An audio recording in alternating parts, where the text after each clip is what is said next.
Humiliated and trapped by a predatory loan shark, Alara faced forced servitude. Just as she was seized, a silent stranger intervened, dropping a fortune. He wasn't a savior. He was Damien Volkov, a ruthless mafia boss billionaire, claiming her. She escaped one trap, only to be dragged deeper into his dangerously obsessive world. The stale air in the velvet casket clung to Alara Vance like a shroud, heavy with the ghosts of forgotten dreams, cheap whiskey, and the cloying sweetness of desperation. It was a suffocating embrace she knew intimately, a constant pressure against her lungs that made every breath a conscious effort. Her fingers, long and slender, hesitated above the aged ivory keys of the upright piano, a relic almost as worn out as her own spirit. Tonight, like every other night, the club pulsed with a low, guttural murmur of hushed conversations, clinking glasses, and the occasional burst of coarse laughter that grated against her frayed nerves. She closed her eyes for a fleeting second, willing the exhaustion from her bones, the dread from her heart. But it was a futile exercise. The debt, a monstrous, ever-growing shadow, clung to her just as tenaciously as the scent of stale cigarette smoke that permeated every fiber of her threadbare velvet dress.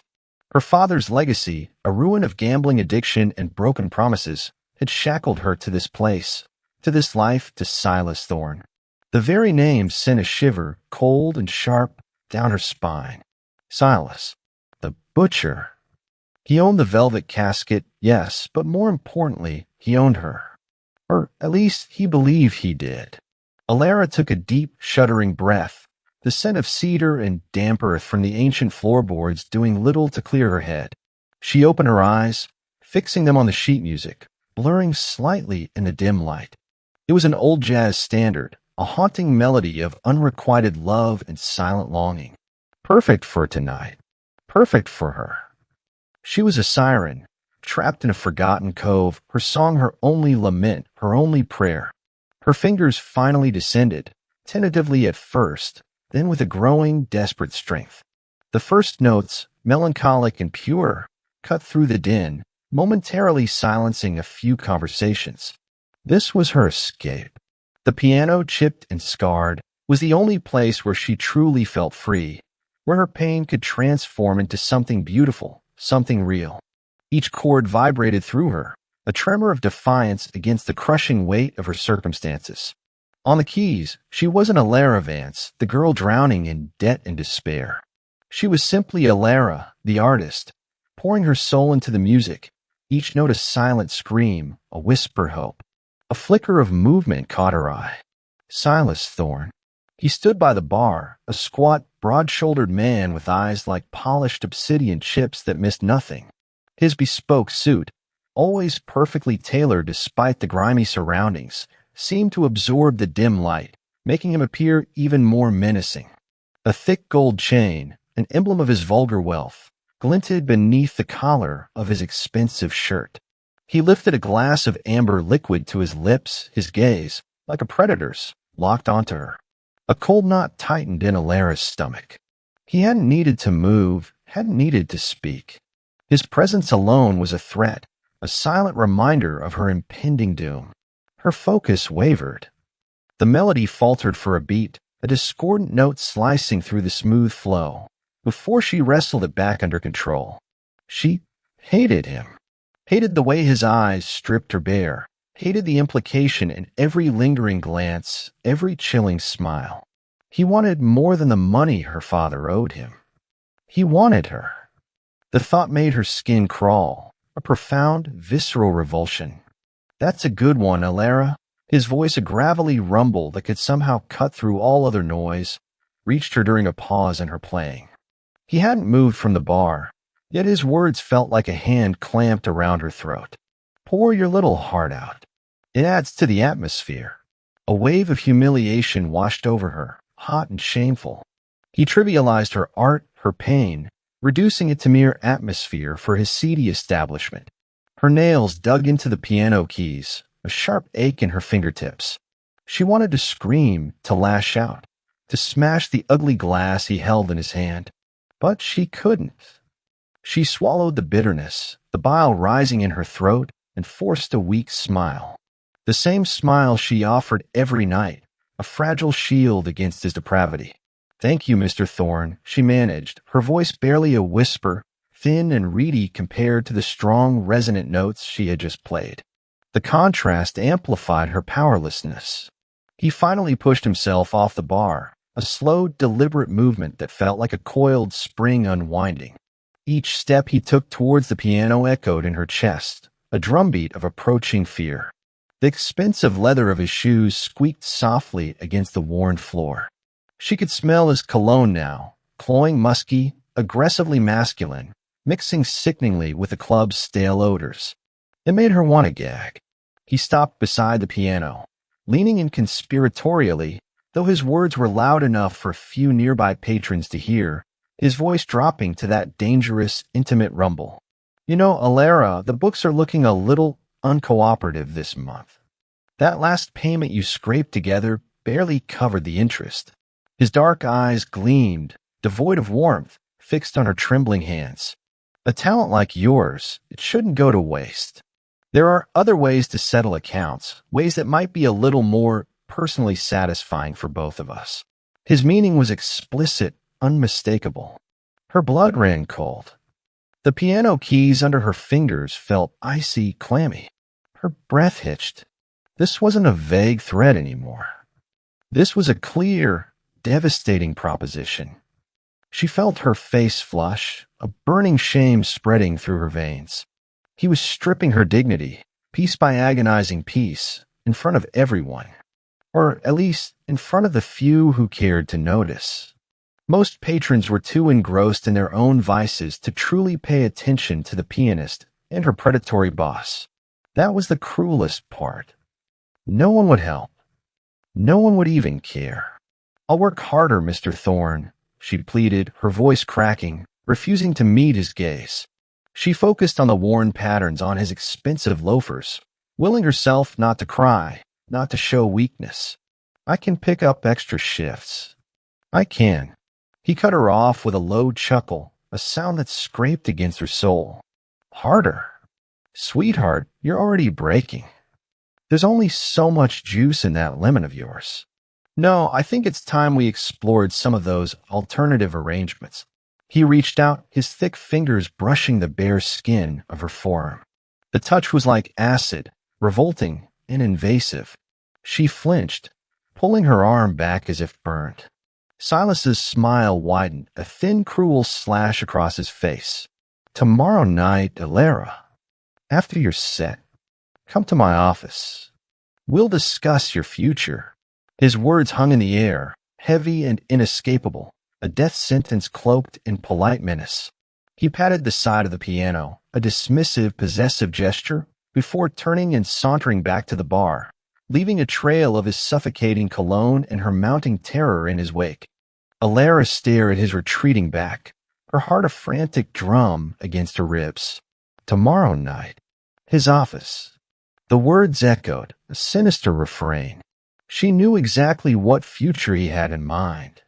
Despair threatened to swallow her whole. The music, her last refuge, felt tainted, her fingers numb. She closed her eyes again, but this time no solace came. Only the cold, stark reality of her impending doom. The thought of it, the sickening implication, made her stomach churn. Her set was technically not over. She had one more song, a final somber piece. But the melody died on her lips. She couldn't. Not now. She looked around the dimly lit club, at the oblivious faces, the laughing patrons, the clinking glasses. No one. There was truly no one. Her eyes scanned the room, desperate, wild, searching for a sign, any sign, of escape, of hope, of salvation. And then, just as she was about to push herself away from the piano, abandoning her post, she saw them.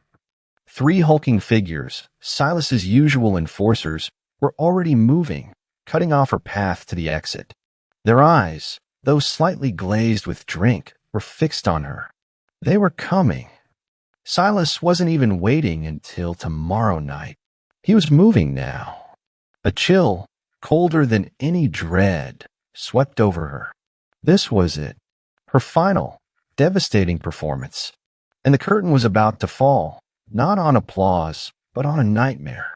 She felt her breath catch, her chest constricting. There was no escape. Not anymore. As the burly figures closed in, their shadows long and grotesque in the flickering light, Alara instinctively shrank back against the piano, her knuckles white against the dark wood. Her heart hammered, a frantic bird trapped in a cage. This is how it ends, she thought, a sickening wave of resignation washing over her. Humiliated and trapped. Just as the largest man reached out a meaty hand towards her, a sudden sharp voice cut through the air, colder than ice, sharper than glass, and utterly, absolutely commanding. Release her. The guttural voice, devoid of warmth, sliced through the raucous clamor of the velvet casket like a honed blade. Release her. Alara, frozen in the looming shadow of Silas's largest enforcer, felt the words reverberate through the very marrow of her bones. It wasn't a question, nor a plea. It was a command. Absolute. Unyielding. A strange, electrifying current shot through the suffocating fear gripping her. Her head, still buzzing with the recent raw humiliation, instinctively snapped towards the source of the sound. He emerged from the deepest shadows near the VIP booths, a specter of immaculate menace.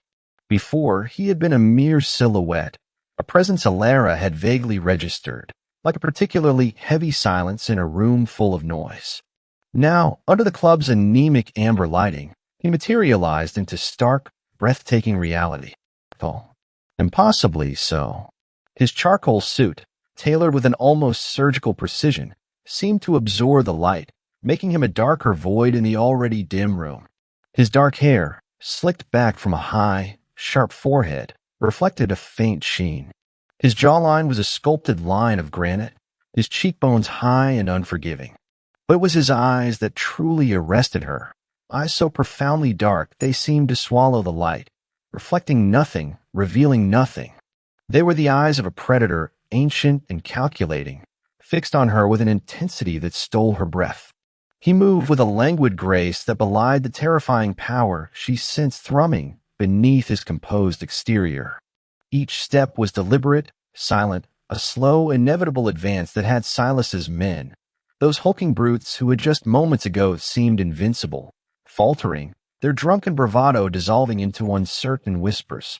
The man radiated an aura so potent, so utterly dominant, that the air around him seemed to thicken, pressing down on everyone. Who are you? One of Silas's men, a burly figure named Vinny, stammered, his grip on Alara's arm loosening, his face a mask of bewildered fear. The scent of stale beer and cheap cologne, which had been so overpowering just seconds ago, now seemed to recede, overshadowed by something infinitely colder, sharper. The stranger didn't answer. He simply continued his slow, inexorable approach, his gaze never leaving Alara's face. She felt herself tremble, a violent shiver starting deep in her core and spreading outwards. Terror warred with a strange, nascent awe. Who was this man? He wasn't like Silas, who flaunted his power with vulgar displays. This man wore his power like a second skin, a silent, deadly promise. When he was only a few feet away, he stopped. The oppressive stillness that had fallen over the club intensified. No one dared to move. No one dared to breathe. He looked at Alara first, his dark eyes scanning her face, lingering for a fraction of a second on the bruise forming on her wrist where Vinny had gripped her too tightly. A flicker, almost imperceptible, of something cold and ruthless crossed his features. Then his gaze flicked to Vinny. I asked you to release her. His voice was a low growl, perfectly controlled, yet it held the weight of 1,000 unspoken threats. It was the sound of undisputed authority, of a man who was used to his commands being obeyed without question. Vinny, clearly unnerved, finally let go of Alara. Her arm, suddenly free, fell limply to her side. She swayed slightly, disoriented, her mind reeling.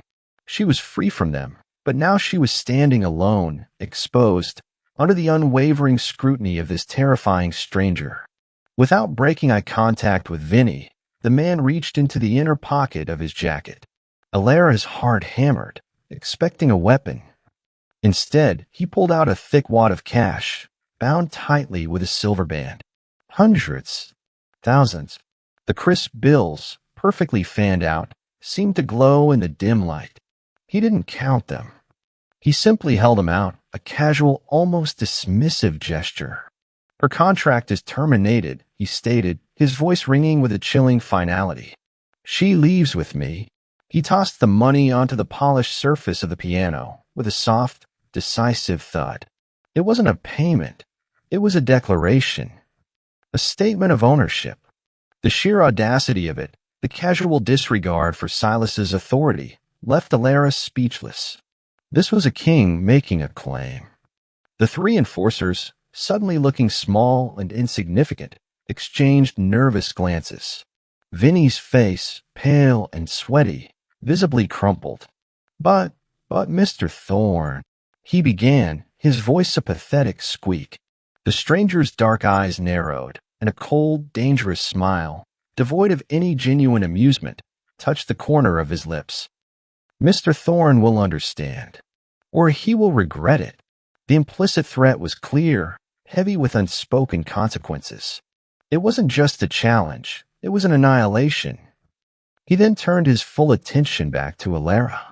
She braced herself, a fresh wave of terror washing over her. She was no longer just a victim of Silas. She was a pawn in a game she didn't understand, claimed by a man more powerful, more dangerous than any she had ever encountered. The air shimmered around him, charged with an almost palpable possessiveness. He took another step, closing the distance between them. Now she could smell him. Not the cloying musk of Silas's cologne, but something clean, sharp, and undeniably masculine, a hint of expensive leather, a whisper of cedar, and something else, something primal and untamed that sent a shiver of fear and an unwelcome spark of curiosity through her. He held out his hand. His fingers were long, strong, and impeccably clean, a stark contrast to the rough, calloused hands of Silas's men.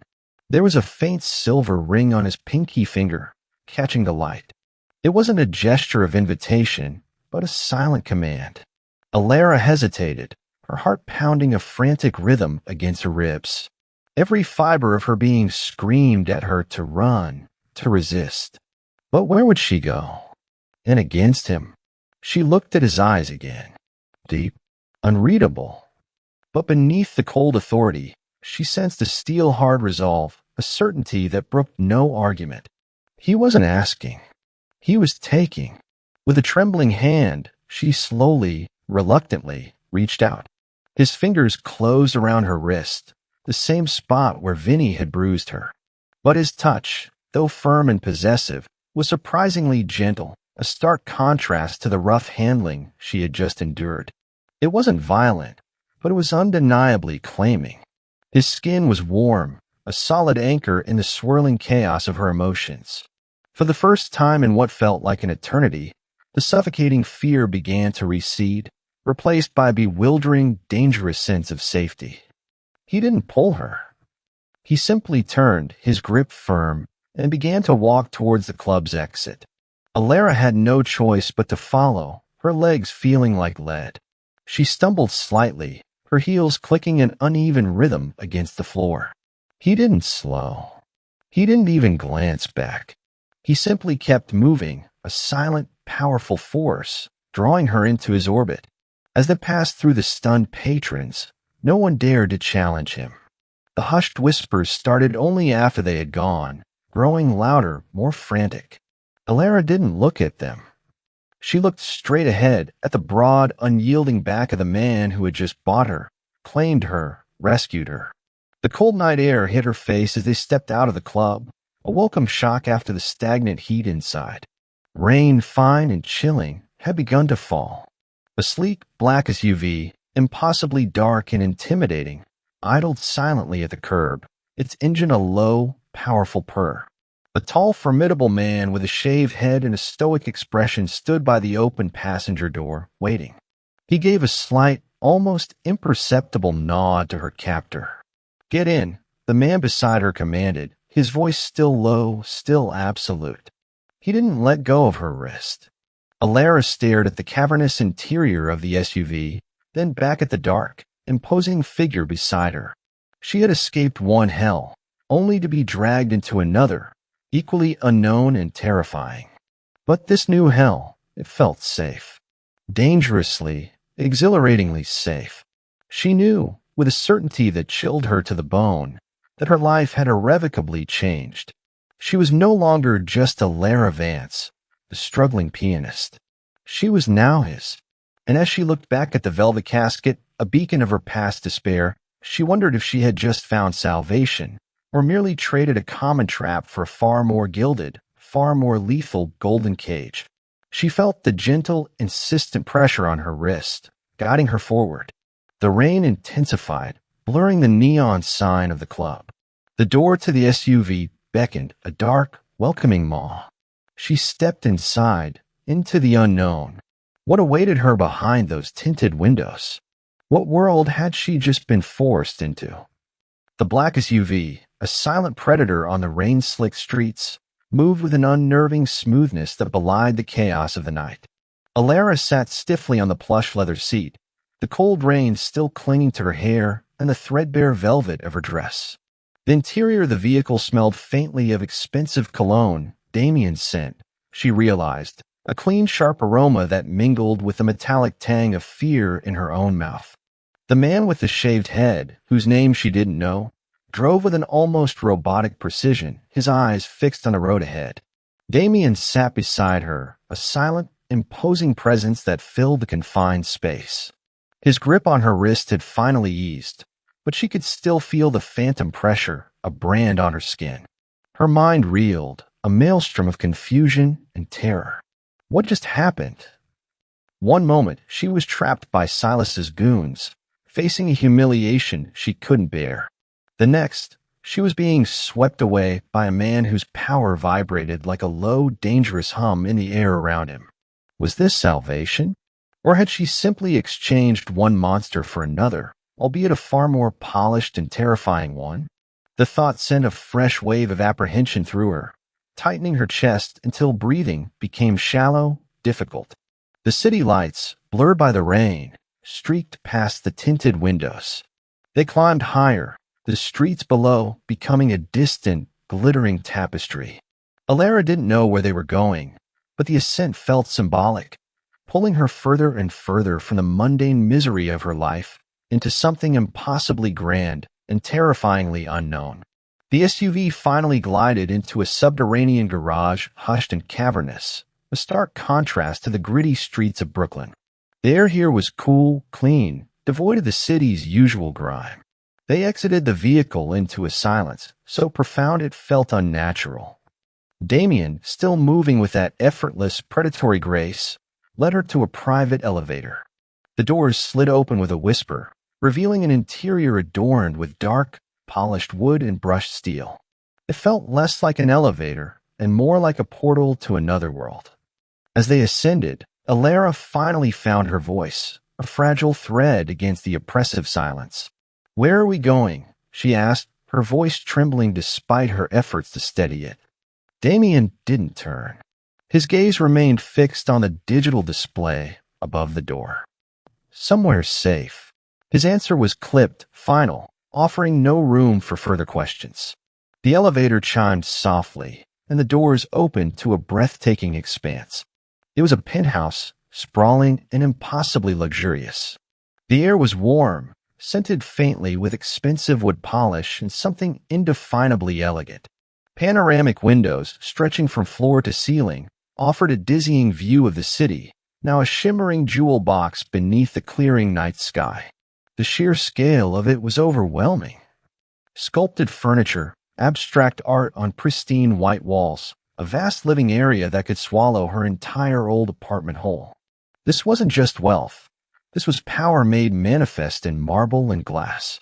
"This is yours," Alara whispered, the words catching in her throat. Her eyes darted around, taking in every opulent detail, every meticulous placement of art and light. It was magnificent, chillingly so. Damien finally turned, his dark eyes sweeping over her, an unreadable expression on his face. "For now, it is ours. Consider it a temporary arrangement." His words held a double meaning she couldn't quite decipher, a possessiveness that coiled around her like an invisible chain. She finally pulled her wrist from his light grip, the sensation of freedom, however fleeting, small rebellion. She hugged herself, trying to project an air of defiance, though her knees felt weak. I don't need your arrangement. I can go home. A faint, almost imperceptible smirk touched Damien's lips. Your home was just a few blocks from a man who wanted to parade you through his club like a trophy, Ilera. A man who, by now, is undoubtedly aware that you are no longer within his reach. And believe me, Silas Thorne does not take kindly to having his possessions reclaimed. The word possessions landed like a cold stone in her stomach. She recoiled, her defiance flaring. I am not a possession. I am not anyone's to claim. Damien's expression remained utterly unperturbed. He walked to a sleek, minimalist bar, pouring himself a glass of amber liquid. The clinking of ice was the only sound in the vast space. Perhaps. But in my world, Miss Vance, what I take, I keep. And you, he turned, his gaze pinning her, are now part of my interests. He took a slow sip of his drink, his eyes never leaving hers. Silas Thorne is a rat. A minor player, yes, but a territorial one. He will view my intervention tonight as a profound insult. He will seek to punish you for it, to prove that no one crosses him without consequence.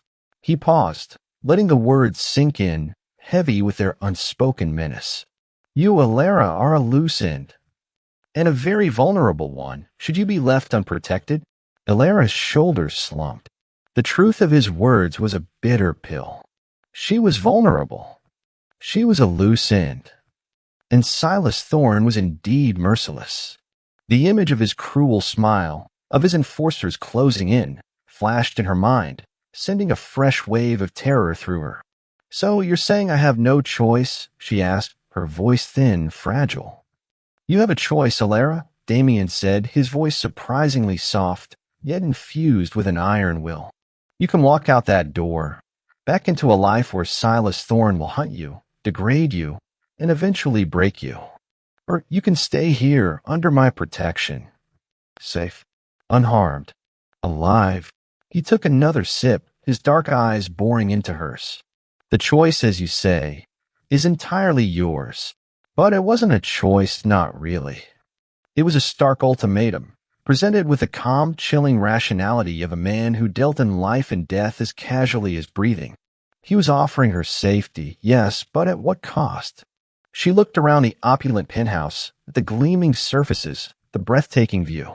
This was a golden cage. Beautiful. Luxurious. But a cage nonetheless. And the bars were forged from his power, his possessiveness, his terrifying control. She took a shaky breath. And what do you want in return? The question was raw, laced with a fear she couldn't completely hide. What price would a man like this demand? Damien set his glass down on the bar with a soft clink. He moved towards her, slowly, deliberately, each step echoing the silent power he exuded. The air grew thick with unspoken expectations. He stopped before her, his height towering over her, casting her in his shadow. For now, he said, his voice a low, resonant rumble that sent a tremor through her. I want you to be safe, to understand that you are no longer alone, and to accept that your safety is now my responsibility. He reached out, his hand gently, possessively, cupping her jaw. His touch was warm, firm, a stark contrast to the cold fear still gripping her. You are under my protection, Ilera. Whether you like it or not, whether you understand it or not, that is the new truth of your existence. His words, his touch, his overwhelming presence, all combined to seal her fate. She was trapped in a world of unimaginable luxury, by a man of unimaginable power. A man who had just saved her, yes, but who had also irrevocably claimed her. The realization settled over her, heavy and inescapable. She had traded one cage for a golden one, and the bars, though beautiful, felt stronger than steel. She closed her eyes, a reluctant acceptance, tinged with a faint, terrifying hope, taking root in her heart. What would this man, this Damien Volkov, truly want from her in this gilded prison? Only time, she feared, would tell. The first few days in Damien Volkov's penthouse were a disorienting blur for Ilara. The sheer scale of the luxury was suffocating. She drifted through rooms larger than her entire old apartment, the plush rugs absorbing her footsteps, the polished surfaces reflecting her bewildered gaze. Every object, from the minimalist sculptures to the thick, silently closing doors, screamed of curated wealth and absolute control. She felt like a ghost haunting a palace, a fragile melody lost in an echoing hall. Her initial defiance, a desperate flicker of her old self, had quickly dwindled. What was there to defy? Damien had provided everything. Exquisite meals delivered to her precise dietary preferences, clothes of the finest silks and cashmere laid out in a sprawling walk-in closet, a personal attendant, a quiet, efficient woman named Anya, who saw to her every unspoken need without intrusion. Ilara had tried to refuse the clothes, to insist on her own worn garments, but Anya's polite, firm smile and the knowledge that every request ultimately came from him had silenced her.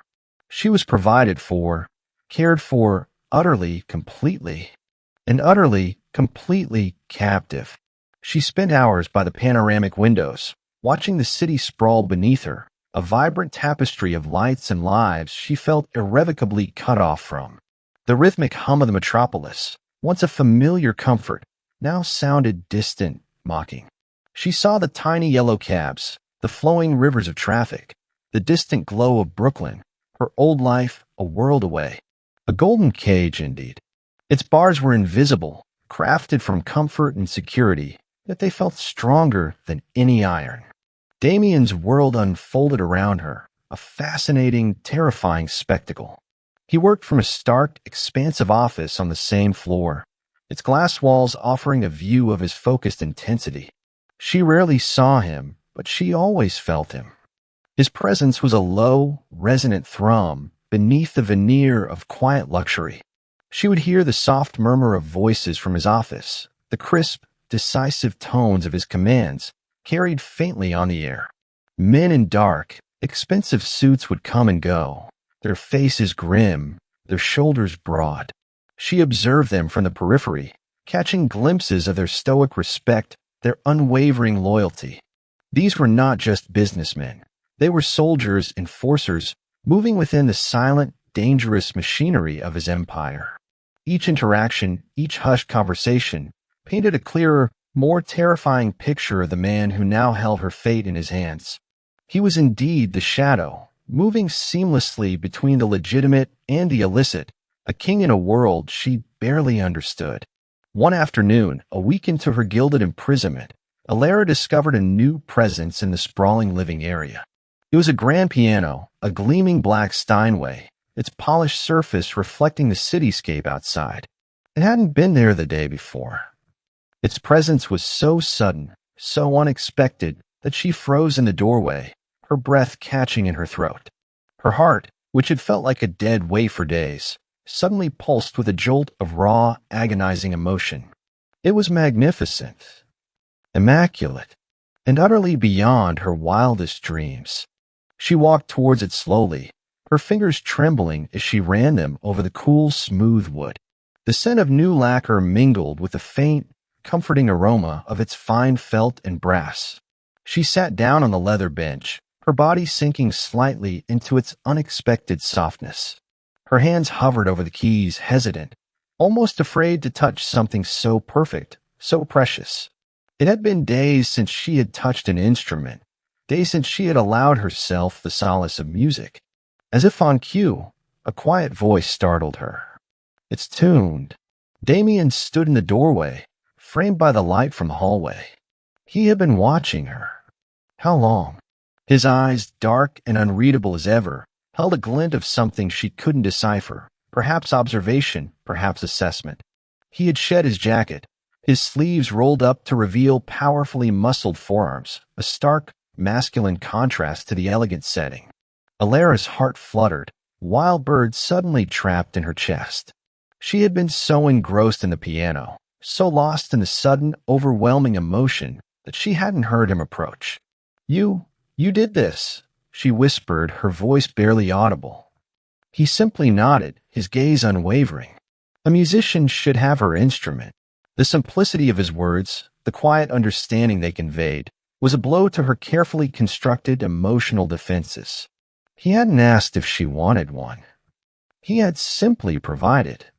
It was a gesture of immense power, a silent declaration that he not only knew her deepest passion, but also had the means and the will to fulfill it. It was a golden chain, forged with a melody. Hesitantly, Alara let her fingers fall onto the keys. The touch was divine, responsive, pure. She played a slow, aching chord, and the sound resonated through the vast room, rich and true. It was a revelation, a wave of profound gratitude, mixed with her ever-present fear, washed over her. He had seen past her humiliation, past her fear, to the very core of who she was. She spent the next hours lost in music, the sounds of her compositions, both old and new, filling the penthouse. She poured out her despair, her hope, her confusion into the melodies. Later, when the city lights began to sparkle, she played a new piece, something mournful yet hopeful, a reflection of her current contradictory state. She didn't know he was there until the final notes faded, leaving only the echo of the sustained chords. He was standing by the panoramic window, a dark silhouette against the glittering expanse of the city. He hadn't moved. He had simply listened. Beautiful, he said, his voice the low, rough murmur that seemed to caress the silence. Alara's head snapped up, her cheeks flushing. The compliment, so unexpected, so genuine, stirred something dangerous within her. A warmth, both frightening and alluring, bloomed in her chest. She felt his intense gaze on her, an almost physical weight. Curiosity began to outweigh terror. She started to see glimpses of a man beneath the ruthless exterior, a man who, despite his dangerous world, possessed a surprising depth, an appreciation for beauty, a quiet understanding. Over the following days, the moments of subtle care continued. He ensured her privacy, yet she always sensed his awareness of her. He never demanded anything of her, never pressed for conversation, yet his silent presence was a constant, undeniable force. She would catch him watching her from across the room, his dark eyes intense, unreadable. Sometimes, their gazes would meet across the vast living space, and a spark, volatile and forbidden, would jump between them. It was a micro-tension that tightened her nerves, heightened her senses, and sent a shiver of both fear and something else, something undeniably sensual, down her spine. He brought her books on music theory, rare biographies of composers she admired, always left discreetly on a side table. He didn't ask if she wanted them. He simply knew. These silent gestures, these unspoken promises of protection and understanding, chipped away at her fear, replacing it with a guarded attraction. His power, once so terrifying, now began to feel like an intoxicating shield. He was dangerous, yes, but he was her dangerous. One evening, as Alara was sketching new melodies at the piano, a sudden rumble of thunder shook the building, followed by a torrent of rain lashing against the windows.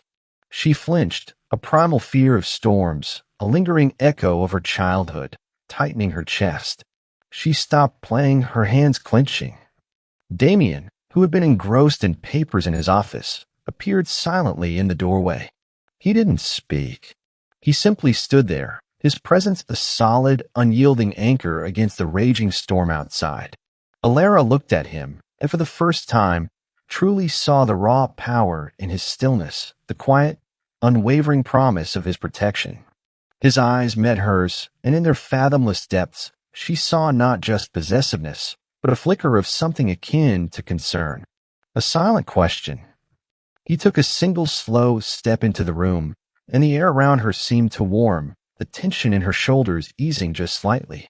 In that moment, surrounded by the storm's fury and his quiet, formidable presence, Alara felt a dangerous yearning, a desire to lean into that protection, to shed the crushing weight of her own fear, and to discover what lay beneath the silent exterior of Damien Volkov. The golden cage, she realized with a jolt that was half terror, half exhilaration, was beginning to feel less like a prison and more like a shelter. and the man who held the key, the terrifying, magnificent mafia boss, was slowly, irrevocably drawing her into his dark, compelling orbit. The unspoken promises were binding her, faster than any chains. Her heart, once broken, was beginning to beat to a new, dangerous rhythm. What had happened when those unspoken promises finally broke the surface, shattering the fragile peace she had found? The fragile peace Alara had found in Damien's penthouse shattered with brutal suddenness. It began subtly, a series of unsettling whispers filtering through Anya, the attendant, who always seemed to know more than she let on. Alara's former piano students, a handful of earnest, if clumsy youngsters, had abruptly stopped attending their lessons. Their parents, usually so reliable, had not returned her calls. A cold knot of dread tightened in her stomach. This was Silas. He was sending a message. One afternoon, a frantic call from Mrs. Henderson, the sweet, elderly woman who lived below Alara's old apartment, confirmed her worst fears. "Alara, darling, your place. Oh, it's dreadful. Those hooligans, they just tore it apart." Mrs. Henderson's voice was a high-pitched wail, laced with genuine fear. They said to tell you, you can't hide from what you owe." Alara's blood ran cold. Her sanctuary, her last tangible link to a life of independent struggle, had been violated, vandalized. The thought was a sickening blow. She pictured her small, familiar space, now desecrated, her few cherished belongings strewn about, broken. The humiliation, the violation, was palpable even from miles away. "I need to go there," she announced to Damien that evening, her voice sharp with a renewed surge of defiance. He was in his office, immersed in a stack of complex documents, but his head snapped up at her tone. His dark eyes, usually so composed, narrowed perceptibly. "Absolutely not," he said, his voice a low, firm command. "It's a trap, Alara. Silas is trying to draw you out." "But it's my apartment," she retorted, frustration bubbling over. "My things. My life. He can't just destroy it." Damien leaned back in his chair, his gaze unyielding. "He can. And he did. Because he knows it hurts you. He's showing you the consequences of defying him, and by extension, defying me." There was a cold, dangerous edge to his voice, a hint of steel that sent a shiver down her spine. "You will not go." His possessiveness, once a strange comfort, now felt like a suffocating blanket. She understood the logic, but her spirit chafed against the enforced helplessness. She needed to do something. She couldn't just sit there, a pampered prisoner, while Silas systematically dismantled her past. Driven by a desperate need for agency, Alara hatched a plan, foolish and reckless as it was. Anya, ever observant, had shown her where the household accounts were kept, neatly organized ledgers detailing Damien's vast, sprawling expenses. Alara had glimpsed an account dedicated to discretionary payments. She convinced herself that if she could make a significant dent in her original debt to Silas, perhaps he would back off, seeing her willingness to repay. It was a naive hope, a desperate grasp at the illusion of control. One morning, while Damien was engrossed in a particularly intense meeting, she cautiously accessed the secure terminal. Her fingers trembled as she navigated the complex interface, her heart pounding like a drum. She found a discretionary fund, a sum so astronomical it made her dizzy. With a gulp, she initiated a transfer to one of Silas's known shell accounts, one she had seen mentioned in her father's old ledgers. The amount was substantial enough, she hoped, to make him reconsider. It felt like a monumental act of rebellion, a small victory against her gilded cage. The satisfaction lasted less than an hour. Her phone, a burner phone Damien had insisted she carry, buzzed with an incoming message from an unknown number. Her stomach dropped. It was a photo of her childhood piano. Not the magnificent Steinway in the living room, but the old, beat-up upright from her Brooklyn apartment, the one she'd inherited from her grandmother, the one that had been her solace through countless lonely nights. It was smashed, beyond repair. Keys ripped out, strings snapped, its wooden frame splintered into grotesque shards. A jagged, handwritten note was tacked to its broken soundboard. Interest due. Now tenfold. And that was just a warning, little bird. Alara stared at the image, her breath catching in her throat, a cry of raw anguish tearing from her. No, not her piano. Not that piano. It was more than an instrument. It was a repository of memories, a symbol of her resilience, her defiant spirit. It was her past, her childhood, her only inheritance from a father who had left her nothing but debt.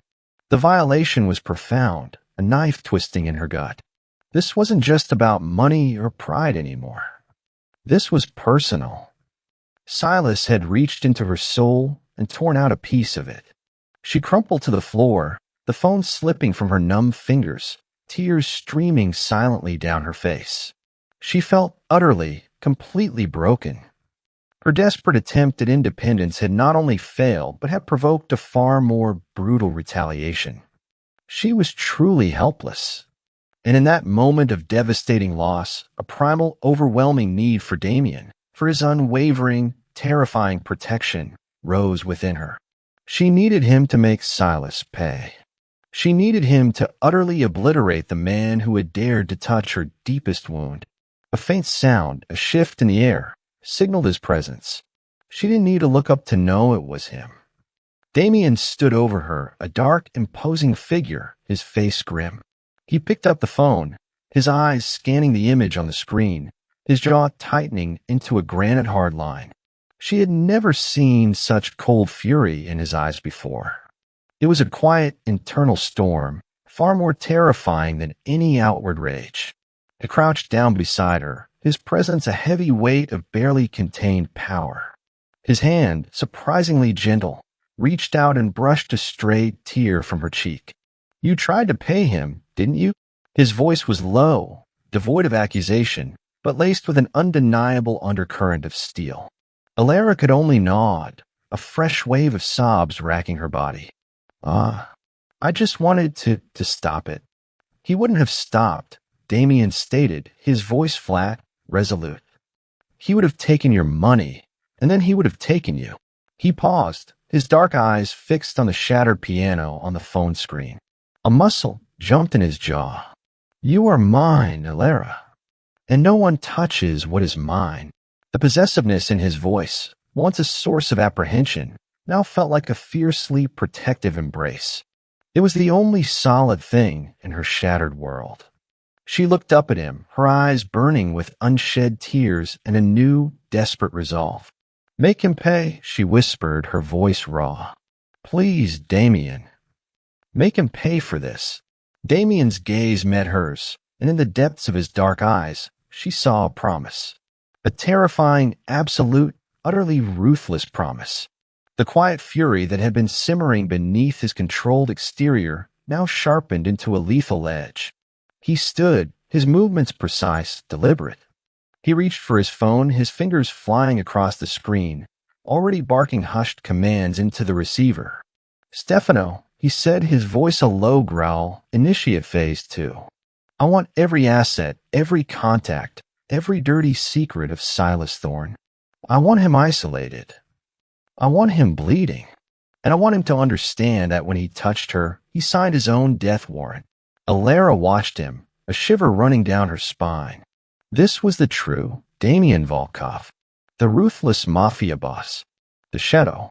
And in that moment of profound loss and violation, she felt not fear, but a dawning, terrifying certainty. He was her protector, her avenger. And Silas Thorne had just made the deadliest mistake of his miserable life. What kind of vengeance would a man like Damien exact?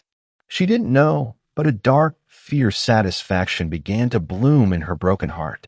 The destruction of her piano had ripped a hole in Alara's soul, leaving her raw and exposed. The initial shock had given way to a profound, aching grief, not just for the instrument itself, but for the shattered memories it represented. She spent the better part of the day cloistered in her room, the opulent surroundings mocking her internal desolation.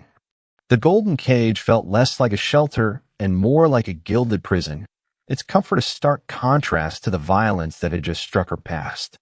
Damien surprisingly gave her space. He didn't intrude, didn't press. But she felt his presence, a quiet, watchful awareness that hovered around the edges of her sorrow. It was a different kind of protection, less about physical barriers and more about a tacit acknowledgement of her pain. That evening, she found him in the vast living room, staring out at the cityscape, a glass of amber liquid in his hand. The new Steinway, gleaming and untouched, seemed to mock her from its corner. She walked towards him, her footsteps barely audible on the plush rug. The silence stretched between them, heavy with unspoken emotions. "My father," Alara began, her voice barely a whisper, surprising even herself with a confession. The words tasted like ash, bitter and long-held. "He wasn't always lost. He loved music, too. He taught me my first chords on that piano." The one Silas, destroyed, her voice cracked, a fresh wave of grief threatening to engulf her. She hugged herself, trying to hold the broken pieces of her past together. Damien turned, his dark eyes fixed on her. The usual unreadable mask he wore seemed to soften, almost imperceptibly. He said nothing, simply waited, his silence an invitation to continue. It was an unexpected gesture from a man who commanded with few words. "He lost everything to gambling," she continued, the dam finally breaking. The words tumbled out, a torrent of long-suppressed pain. "His business, our home, my mother's jewelry, everything." He chased one big win after another, always convinced he was just about to turn things around. But it only ever got worse. Her gaze drifted to the new piano. "That old piano was all I had left of him before the addiction took him completely. It was his last real gift. And then Silas, that monster, lent him money, knowing he'd never pay it back. He owned him. And after he died, he owned me. The shame, the humiliation, burned in her cheeks. My music, it was the only thing that felt pure, the only thing that was truly mine. A way to remember him before he became a shadow." She looked at Damien, her eyes raw and vulnerable. "My artistic dreams, they weren't about fame or fortune. They were about finding a way to keep his memory alive, the good parts, to make something beautiful out of all that ugliness, and to finally be free from the debt." But Silas, he knew exactly where to strike. Damien's expression was a complex tapestry of emotions she couldn't quite decipher. Quiet anger, a flash of recognition, and something else, something akin to a profound ancient sadness. He took a slow sip of his drink, his gaze distant, as if looking through her, into his own past. "My father," he finally said, his voice low and rough, surprising Alara with a sudden intimacy. It was the first time she had heard him speak of his personal life, a crack in the formidable wall he maintained. "He built this empire, brick by brick, bullet by bullet. He believed in strength above all else. Loyalty, family." He paused, a muscle flexing in his jaw. "He made many enemies. And he trusted too easily, just once." Alara watched him, her breath caught in her throat.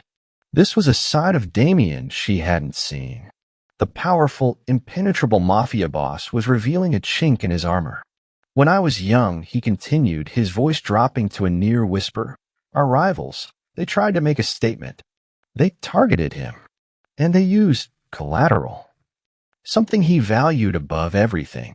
He didn't elaborate, but the unspoken pain in his eyes, the almost imperceptible tremor in his hand as he tightened his grip on the glass, spoke volumes.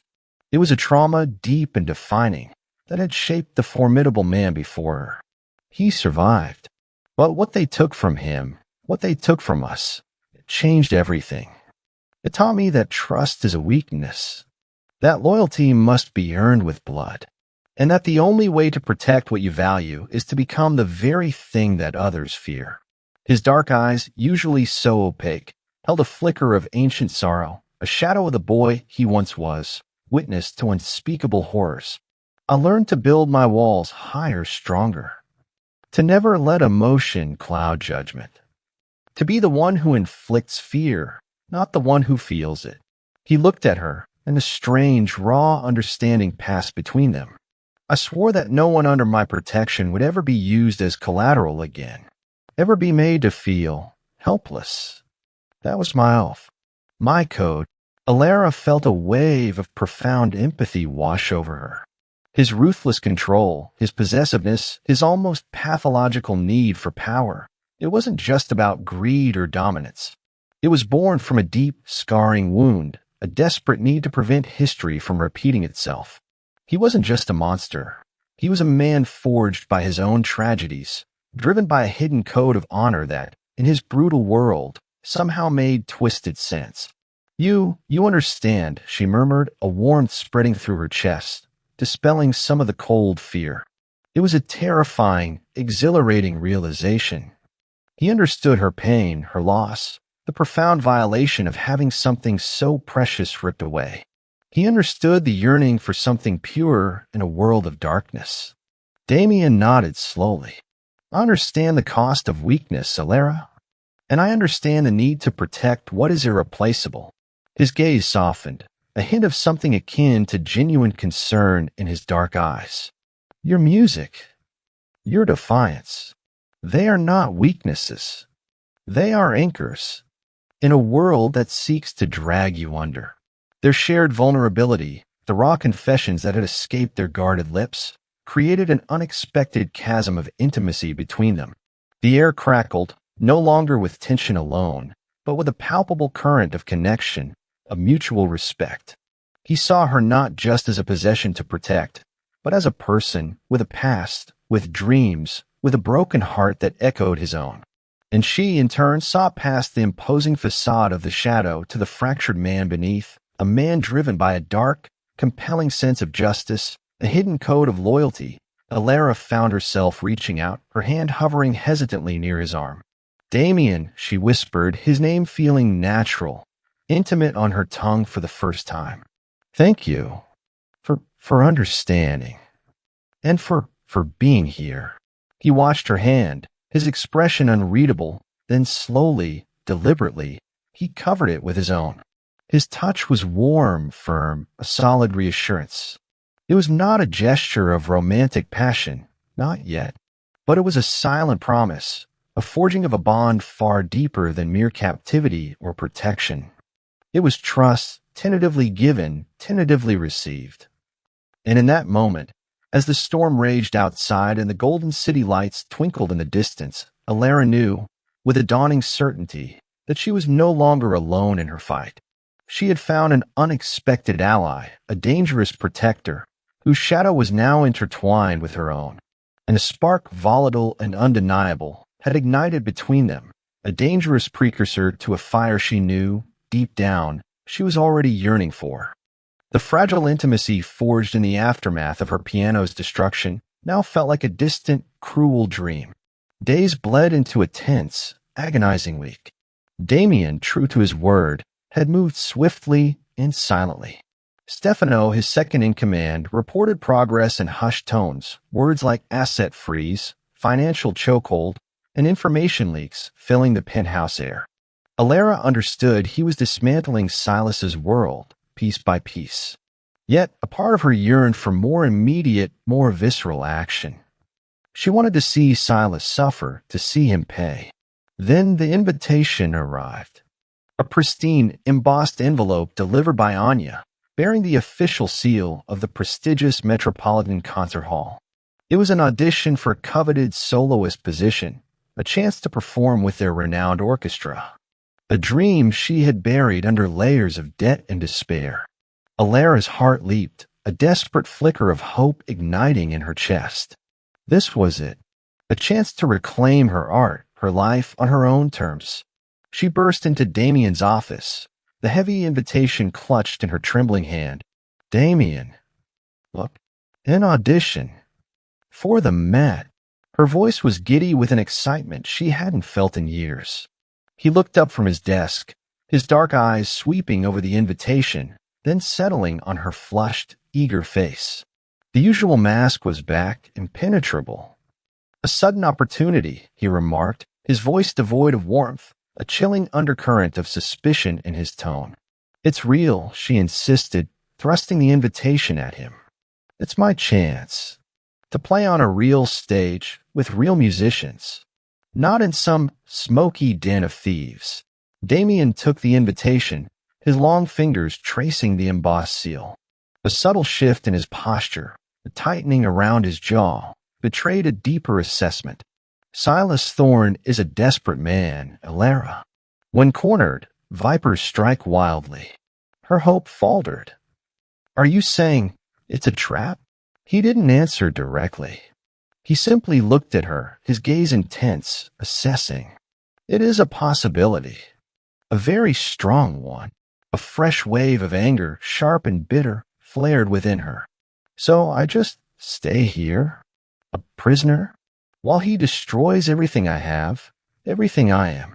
And when a real chance comes, I can't even take it because your war won't allow it. The words, laced with frustration and a stinging sense of betrayal, hung in the air. Had he saved her only to condemn her to a different kind of captivity? Damien's eyes narrowed. My war, as you call it, is for your protection. And it is far from over. He paused, his gaze boring into hers. But if this is truly what you want, to face him, then you will go. But not alone. Not unprotected.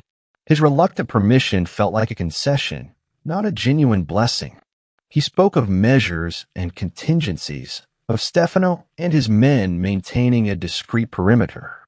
But Elara, blinded by her yearning for the stage, for a semblance of her old life, barely registered the details. She saw only the opportunity, the defiant act of reclaiming her passion. She felt a surge of adrenaline, a desperate need to prove her independence, to prove that Silas hadn't broken her completely. The day of the audition dawned crisp and clear, a cruel contrast to the storm brewing in Elara's heart. She chose a simple, elegant black dress Anya had procured, its silk soft against her skin. It felt like armor, a disguise for the trembling fear coiled in her stomach. Damien had offered a ride, but she had refused, insisting on taking a taxi, a small act of rebellion to assert her autonomy. She needed to walk into this on her own 2 feet, however unsteady. The Metropolitan Concert Hall was a majestic edifice, its grand facade a stark contrast to the gritty streets of her past.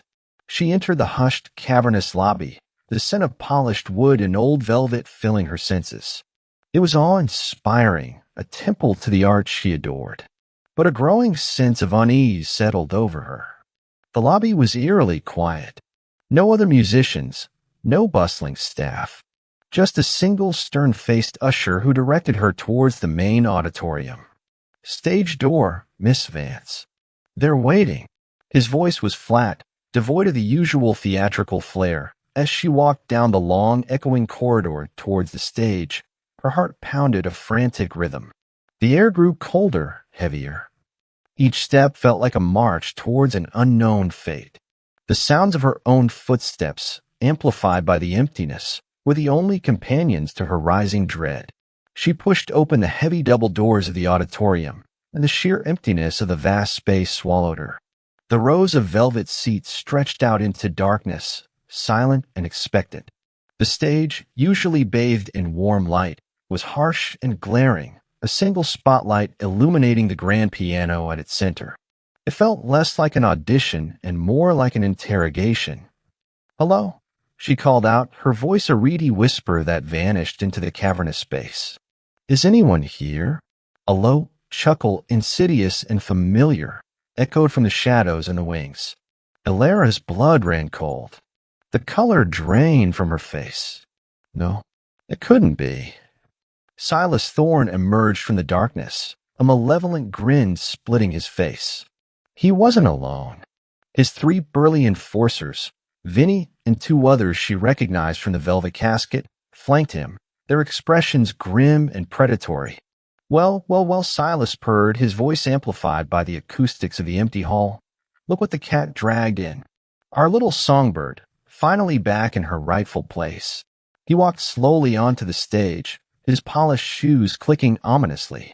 The spotlight, instead of illuminating her talent, now felt like a harsh, isolating glare.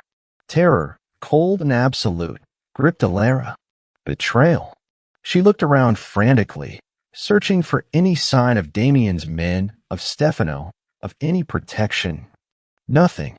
Just the vast, empty auditorium, silent witnesses to her despair. He had allowed her to walk into this. He had let her be captured. "Where are they?" she demanded, her voice shaking, raw with fear and a deep, stinging sense of abandonment. "Where is Damien? Where are his men?" Silas laughed, a harsh, grating sound that echoed through the hall. "The great Damien Volkov? Busy with his empire, I imagine. He's too busy playing his fancy games to care about a little bird like you, Alara. He just wanted to see if you were foolish enough to come out of your gilded cage." He snapped his fingers, and one of his men stepped forward, holding a crumpled, official-looking document. "Consider this your new contract, sweetheart. Lifetime service. You play for me, and only me. You belong to me now, Alara. Body and soul." The humiliation was overwhelming, a wave so powerful it threatened to drown her. This was her deepest fear realized. Public degradation. Forced servitude. She was utterly alone, betrayed by the very man who had promised her safety, facing the monster who had stolen her past and now sought to claim her future. Her dreams of reclaiming her art, of finding freedom, had been nothing but a cruel illusion, a bait in Silas's ultimate trap. She stared at Silas, his triumphant, leering face twisting into a grotesque caricature of victory. Her eyes burned with unshed tears, but beneath the despair, a spark of defiant rage ignited. She would not break. Not completely. But the overwhelming sense of abandonment, of being cast aside by the man she had begun to trust, was a crushing weight. As Silas's men advanced, their menacing forms growing larger in the harsh stage light, Alara stumbled backward, her hand outstretched, desperately reaching for something, anything to cling to. Her breath hitched, her heart a frantic drumbeat of utter despair.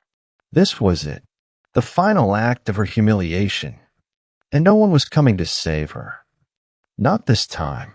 Just as Vinny reached for her, his heavy hand closing around her arm, a piercing, almost deafening crash ripped through the silence from high above the stage, reverberating through the entire concert hall. The ornate ceiling directly above the audience suddenly fractured, plaster and dust raining down in a terrifying cascade. Alara, and even Silas's men, instinctively flinched, looking up in shock. The symphony of despair had just found its explosive crescendo. The deafening crash from above ripped through the air, instantly shattering the chilling silence of the concert hall. Plaster dust and slivers of ornate ceiling rained down, stinging Alara's eyes and catching in her throat.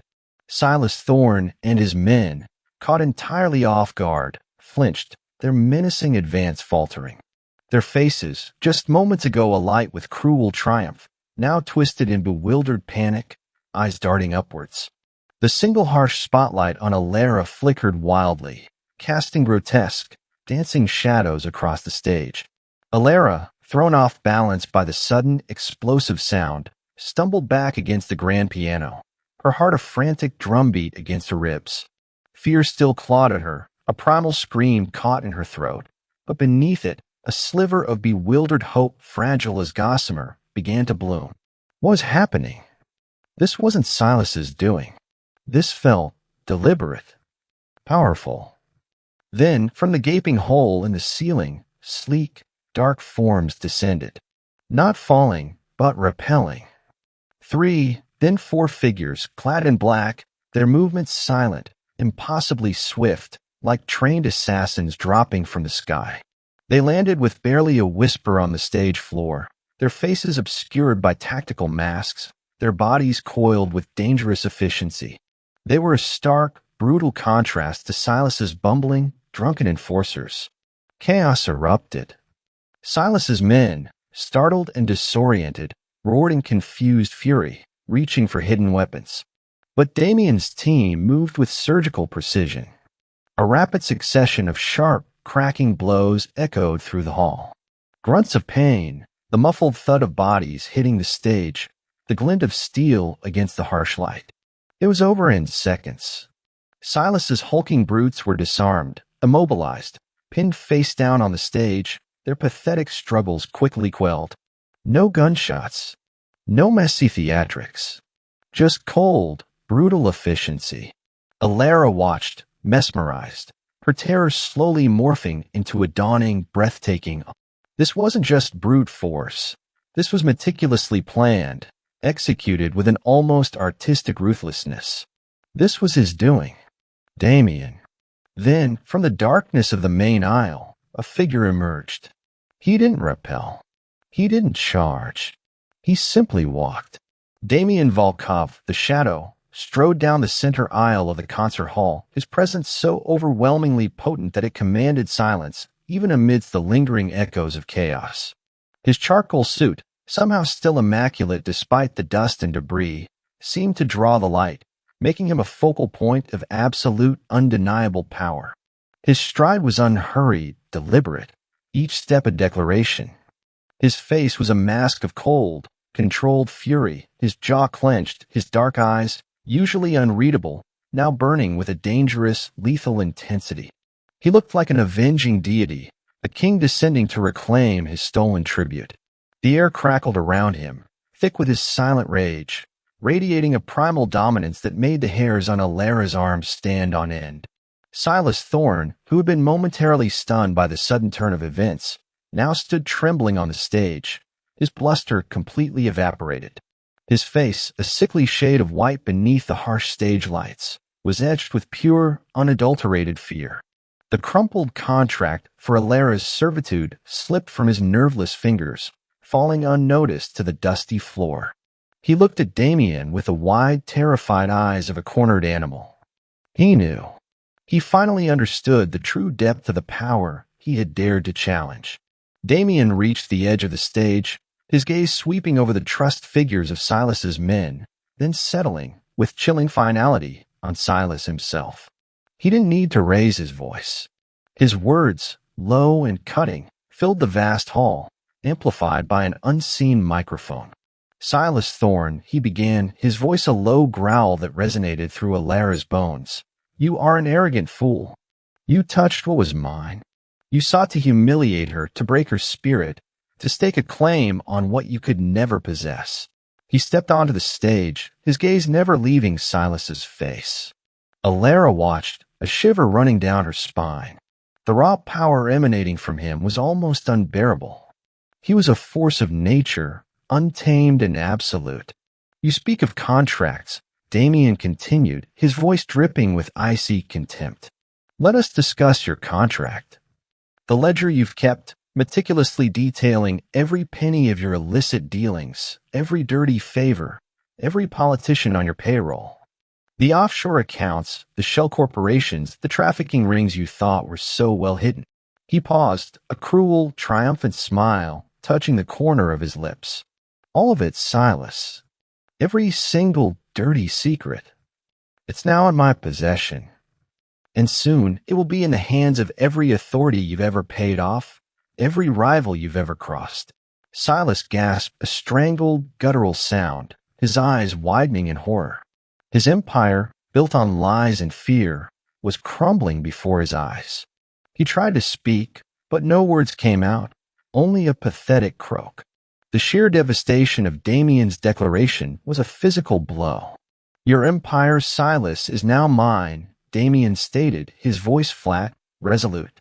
Every asset, every contact, every rat you thought was loyal, they have all turned. You are nothing. You have nothing. And as of this moment, you cease to exist. His gaze hardened, cold and unforgiving. You will disappear, Silas, without a trace. And if I ever hear your name again, if even a whisper of harm, real or imagined, touches her, he gestured subtly towards Alara, I will find you, and I will bury you so deep, no one will ever remember you existed. The finality of his threat hung in the air, a chilling promise of oblivion. Silas Thorne, utterly defeated, utterly broken, sagged to his knees, his face buried in his hands, a broken man. His reign of terror was over. Alara stood frozen, watching the spectacle unfold. Her mind struggled to process the overwhelming surge of emotions, overwhelming relief, dizzying triumph, and an awe that bordered on fear. Damien hadn't just rescued her. He had decimated her tormentor, publicly, unequivocally. He hadn't just bought her freedom. He had declared his absolute possessive claim over her for the entire world, or at least for this small, shocked world of witnesses to see. Damien finally turned from the crumpled figure of Silas. His dark eyes, still blazing with a lingering, dangerous fire, found hers. He took a single slow step towards her, then another, until he was standing directly in front of her on the stage. The harsh spotlight, which had earlier been a weapon of humiliation, now illuminated him, a magnificent, terrifying force of nature. He reached out, his hand gently but firmly cupping her cheek, his thumb brushing away a stray tear she hadn't realized she'd shed. His touch sent a jolt of electricity through her, hot and undeniable. In his eyes, she saw the last vestiges of his cold fury, giving way to something raw, fierce, and undeniably protective. "Alara," he murmured, his voice softer now, yet still resonating with that deep, possessive rumble, "you are safe." The words were a balm to her shattered soul, a promise whispered against the backdrop of chaos. She felt the last remnants of her terror dissolve, replaced by a profound, overwhelming sense of security she had never known. She leaned into his touch, her body trembling, not from fear, but from the sheer force of relief and intoxicating power of his presence. Then, without another word, Damien pulled her into a fierce, absolute embrace. His arms, strong and unyielding, wrapped around her, crushing her against his broad chest. She felt the solid warmth of his body, the faint scent of expensive cologne, and something uniquely him, raw power, danger, and now for her, unshakable protection. His chin rested on the top of her head, and she could feel the powerful beat of his heart against her ear, a steady rhythm that anchored her in this swirling storm. It was a definitive, public declaration. Not just to Silas, but to his entire world. She was his. Her safety was his sacred trust. Her freedom was his to grant and to guard. Cameras, flashing from the back of the auditorium as unseen photographers emerged, captured the moment, freezing it in time. The defeated villain, the rescued siren, and the powerful mafia boss, claiming his prize on a stage meant for art, now irrevocably stained with the echoes of his brutal reckoning. Alara closed her eyes, letting herself be utterly, completely absorbed by his embrace. She was his, and for the first time in her life, amidst the chaos and the flashing lights, she felt absolutely, unequivocally safe. The golden cage had just been sealed, not with chains, but with a powerful, possessive love that promised never to let her go. The embrace on the stage was a physical anchor in a world that had suddenly tilted on its axis. Alara clung to Damien, her face pressed against the rough, expensive fabric of his suit jacket, inhaling the sharp, clean scent of him, a scent that now signified not just power and danger, but an undeniable, almost intoxicating safety. Sirens wailed in the distance, growing louder, closer, tearing through the lingering dust and chaos of the Metropolitan Concert Hall. Flashing lights, red and blue, began to strobe through the towering windows, painting grotesque patterns across the elegant auditorium. Her body, moments ago a taut wire of terror, now sagged against him, utterly drained. Emotional exhaustion, profound and debilitating, washed over her. She could feel the tremor in her own limbs, the rapid, frantic beat of her heart slowly, reluctantly, finding a calmer rhythm against his chest. He held her tight, a fortress of flesh and bone, shielding her from the sudden influx of police and paramedics. "Alara," Damien murmured, his voice a low rumble above her head, still laced with that underlying steel, yet softened just for her. "Are you hurt?" She shook her head, unable to form words. The images flashed behind her eyes. Silas's leering face, the smashed piano, the rappelling men, Damien's terrifying, triumphant descent. It was too much. Her mind struggled to grasp the enormity of what had just transpired. He gently pulled her back, holding her at arm's length, his dark eyes sweeping over her face, searching for any sign of injury. His touch was firm, careful, possessive. "You are safe now," he stated, his voice a quiet promise that resonated deep within her shattered core. "He won't touch you again." And then, as if on cue, a flurry of official uniforms descended upon the stage. Policemen, stern and questioning, began to cordon off the area. Damien, ever the master of control, handled them with a quiet authority that brooked no argument. Stefano, appearing from the wings, his face grim but relieved, quickly provided a concise narrative, a carefully crafted version of events designed to protect their interests while exposing Silas. Alara, dazed and numb, watched him, a grateful, bewildered awe settling in. He was truly a force. Her force. She was led to a secure ambulance parked discreetly away from the main chaos, wrapped in a coarse, military-style blanket. The smell of antiseptic stung her nostrils, a stark contrast to the lingering scent of smoke and dust from the hall. A paramedic fussed over her, checking her pulse, offering water. But all Alara could focus on was the steady, unwavering presence of Damien. He stood by the open ambulance door, his figure framed by the receding flashing lights, his gaze never leaving her. He didn't come inside, respecting her need for a moment of quiet, yet he didn't leave. He was her anchor. Over the next few days, the outside world, orchestrated by Damien's formidable network, swiftly consumed Silas Thorne. The headlines screamed not of a mafia takedown, but of a disgraced loan shark, a predator exposed for his nefarious dealings, his connections to underground gambling and human trafficking laid bare by anonymous sources and meticulously gathered evidence. Alara was carefully positioned as the innocent victim, the talented artist ensnared by a ruthless criminal, dramatically rescued at the 11th hour. Damien's name, naturally, was nowhere to be seen in the public narrative. His shadows remained intact, his power unseen, yet omnipresent. Silas's empire, his speakeasy, his various illicit businesses were systematically absorbed into Damien's vast, shadowy domain. Stefano spoke of reorganizing assets and eliminating competition. Silas Thorne himself simply vanished. No arrest, no public trial. Just a terrifying, absolute disappearance, a testament to Damien's terrifying efficiency. Alara knew, with a chilling certainty, that Silas's fate was far worse than any prison.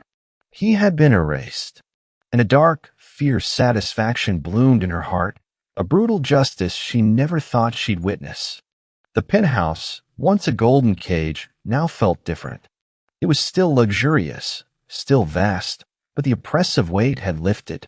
Alara began her slow, arduous journey of healing. The physical bruises faded, but the emotional scars ran deeper. She spent hours at the new Steinway, pouring her raw emotions into compositions, sometimes melancholic and somber, other times imbued with a fierce, defiant joy. The music became her balm, her therapist, her voice. Damien remained a constant presence.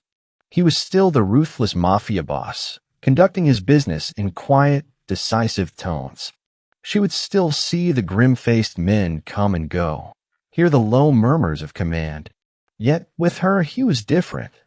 He would often just sit, silently, in the living room while she played, his dark eyes focused on her, an unreadable, yet undeniably comforting intensity.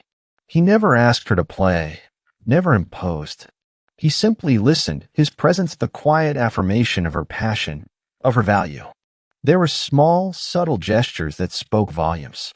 Anya, under Damien's quiet instruction, began to bring Alara rare books on music theory, obscure scores she had always dreamed of studying, a beautiful leather-bound journal for her compositions.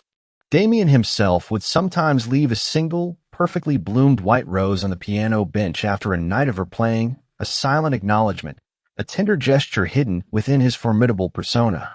These moments, these unspoken acts of care, slowly chipped away at the remnants of her fear, replacing it with a profound, terrifying gratitude.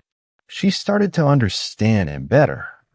His possessiveness, once alarming, now felt like a fiercely protective shield. His control, once suffocating, now brought a strange, intoxicating sense of security. She knew he was a dangerous man, capable of unspeakable ruthlessness. Yet that ruthlessness was now directed outwards, always away from her, always for her protection. She was safe, truly safe. A peace, fragile but growing, began to settle in her heart. One evening, as the city lights twinkled outside, Alara played a new composition, a melody weaving hope with a lingering echo of sorrow. When she finished, the silence in the vast room was profound. Damien, sitting across from her, finally spoke, his voice low and steady. Silas Thorne is gone, he confirmed, his eyes meeting hers, a direct, unapologetic gaze. His entire operation has been absorbed. No one associated with him will trouble you again.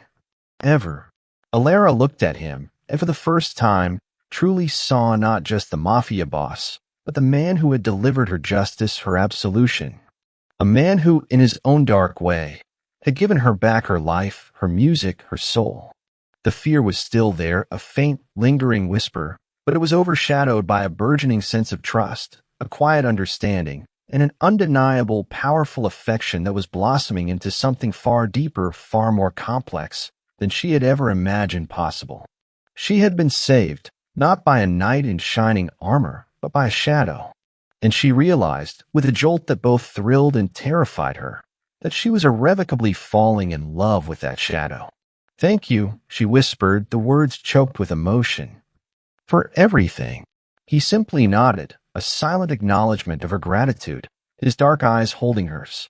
He had orchestrated her safety, decimated her enemy, and now, in the quiet aftermath, he was giving her the space to heal.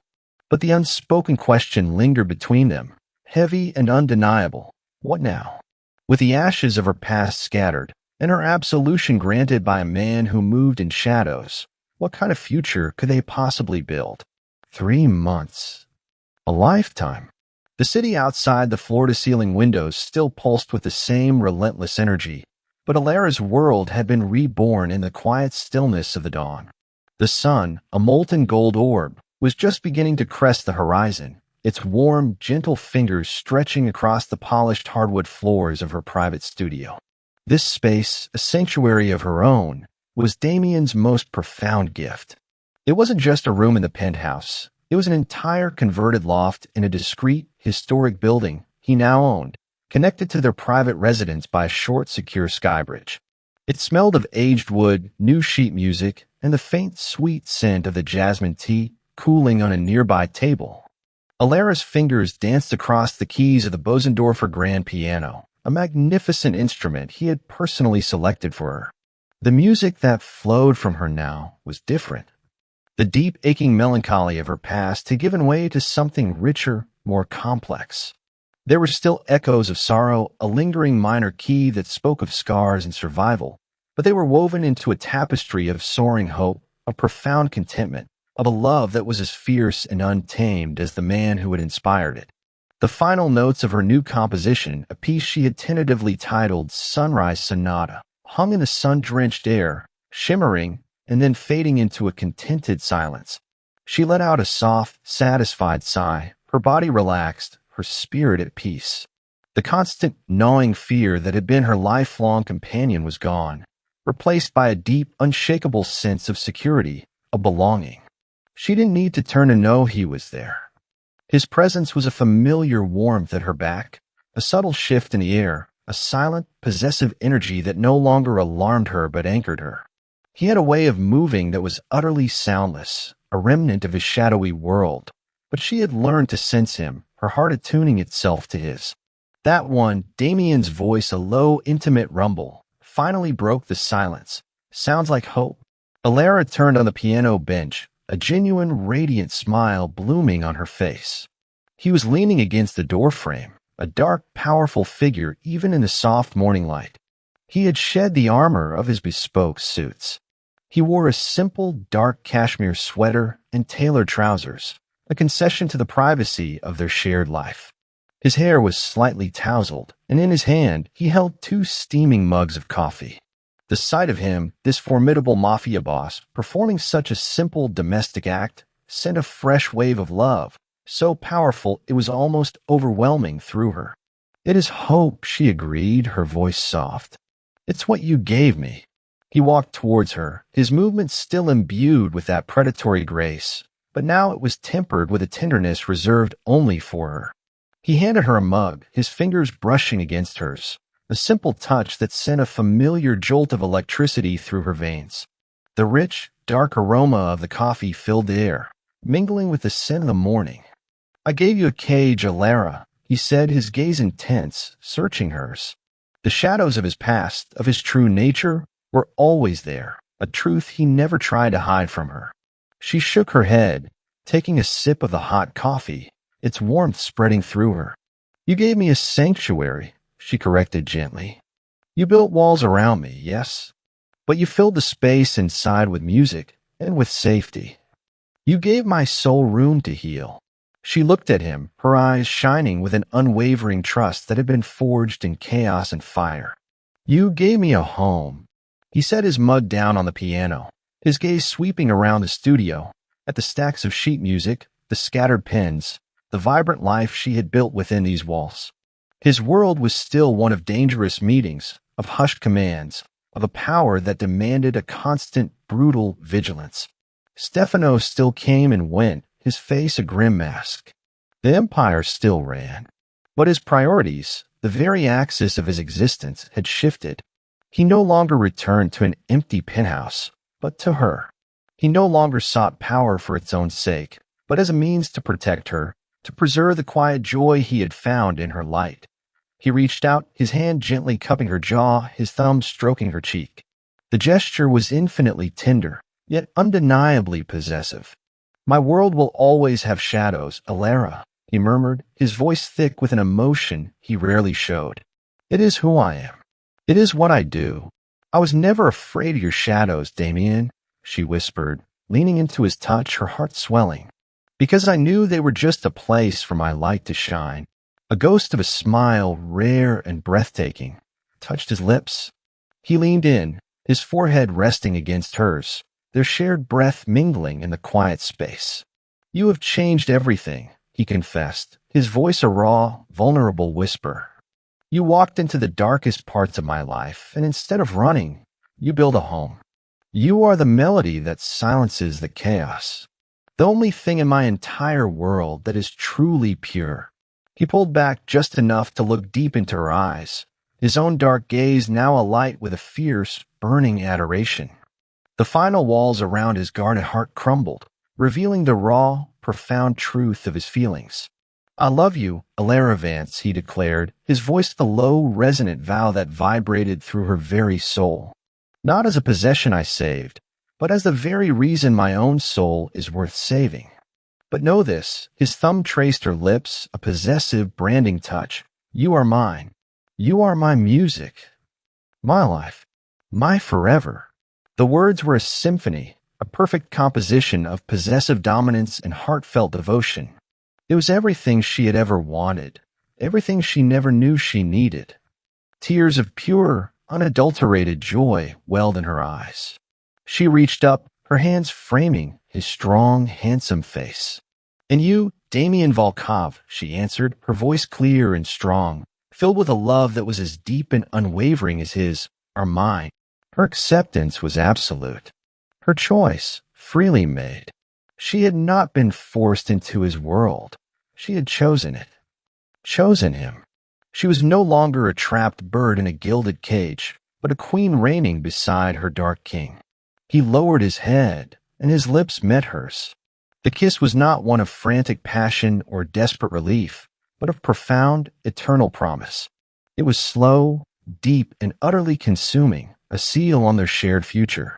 The morning sun streamed through the windows, bathing them in a golden light, two souls, one forged in shadow, the other in light, now irrevocably intertwined. The melody of their life together, a symphony of danger and devotion, of darkness and light, had finally, truly begun. And it was a melody that would play on forever. Sometimes, our deepest scars unveil our truest resilience. Alara's journey proves that your worth isn't defined by inherited debts or endured humiliations. It's in the courage to play your song, even when the world tries to silence it.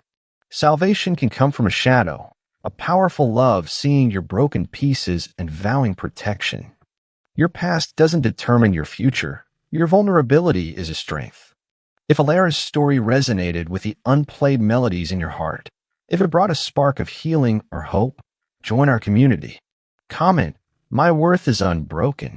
Like, subscribe, and stay with us as we explore stories where love finds a way, even in the darkest corners.